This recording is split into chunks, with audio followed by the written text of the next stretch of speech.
Welcome, today I'm with Jabra Elite 65T and I will show you how you can manually power on or power off this device.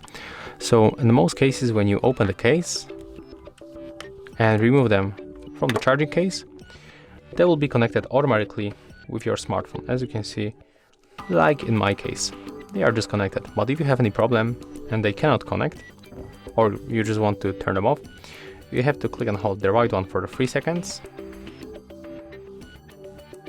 until this indicator blinks a few times in the red color, and you can do the same with the left one. But of course you have to focus on the left button, because as you can see we can find here left and the right. So as you can see, there's the left earbud, so click the left button for 3 seconds. It blinks also on the red color, it means that they are turned off.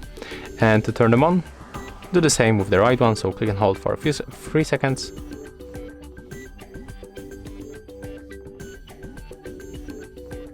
Oh, as you can see, I just covered the indicator, and do the same with the left button on the left earbud.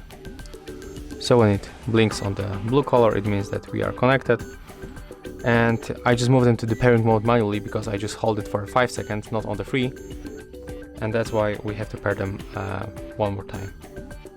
As you can see right now, we are connected. So basically that's how we can turn them on and turn them off manually. If you find this video helpful, remember to leave a like, comment and subscribe.